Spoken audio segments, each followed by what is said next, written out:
Just like elimination reaction, substitution reactions come in two different flavors or two different kinetic descriptions. One is an Sn2. This stands for substitution nucleophilic. So it's nucleophilic substitution bimolecular. So the 2 stands for bimolecular, which means there are 2 reactants involved in the rate determining step. Drives everybody nuts because a Sn2 process is a one-step concerted process, whereas an Sn1 reaction, substitution nucleophilic unimolecular, happens in 2 steps, and it goes through a carbocation.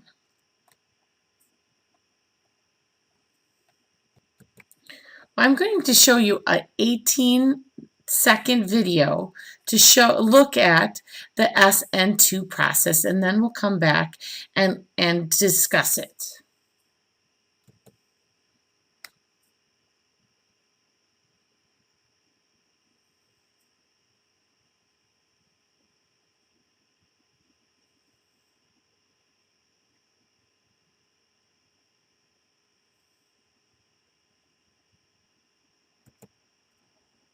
Yes, that was the most exciting little video you've ever seen. So in that video, it was really a methyl, and I'll draw a methyl like this, and you had, say, a methyl bromide, and there was a nucleophile. I'm not sure what it was. It looked like it was smaller than a bromine, but an iodine, let's call it an iodine, coming around and attacking the backside of this carbon. So in an Sn2 process, what happens is the nucleophile attacks the backside of the carbon. You never, if this were chiral, you never lose chirality.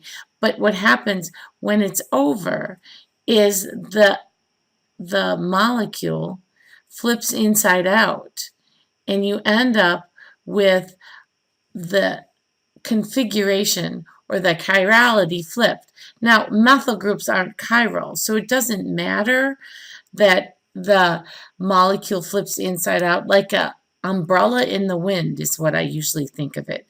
But what you have with an Sn2 process, because it goes through a transition state, at the very top, our transition state, you have a pentavalent carbon.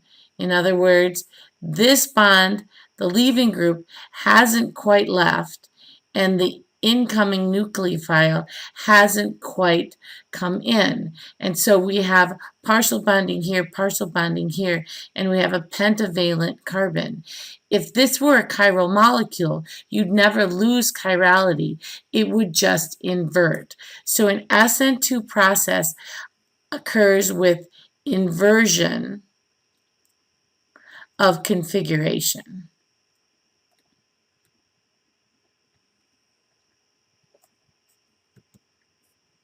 So if I take R2-bromobutane and treat it with the nucleophile, now remember, the nucleophile can't be very basic. If it's basic, then it'll do an elimination. So I usually use sodium iodide because iodide is a pretty good nucleophile.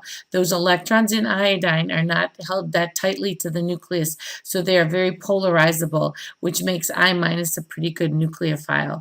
What's going to happen is you will have a substitution reaction where the I- will substitute for the bromine, and the configuration will flip over into the S configuration.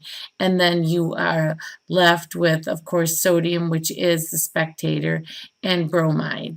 And so this is a double replacement reaction for those of you who like to think that way, or a substitution reaction, and it goes in one step. So this is an Sn2 process. So if you go look at this one, the leaving group leaves first, and then the nucleophile attaches. Look at those cute little electrons right there. That second reaction, if I want to, I will usually use T-butyl bromide for this one. And if I run this reaction with sodium iodide, what's going to happen is the I minus, to do an Sn2 process, it has to hit this back side of this carbon. When you have a tertiary alkyl halide, it's completely blocked. It's actually pretty slow with the secondary, so you have to control it with solvent. But since that back side of the carbon is blocked, your rate determining step is the bromine leaving. And so this is going to be an Sn1 process. And so if you have an Sn1 process, you go through a carbocation. The net result is still going to be a substitution reaction. You're going to substitute that iodine for the bromine, and you'll make sodium bromide.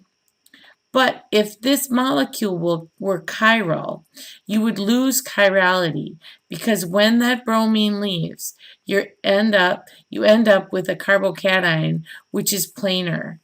And so all chirality is gone, and the iodine can come from either side.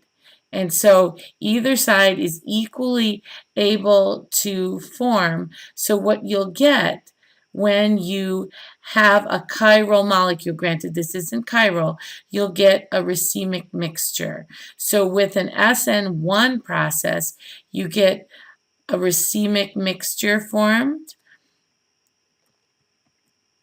So you have both inversion and retention of configuration. With an Sn2 process, you have only inversion of configuration.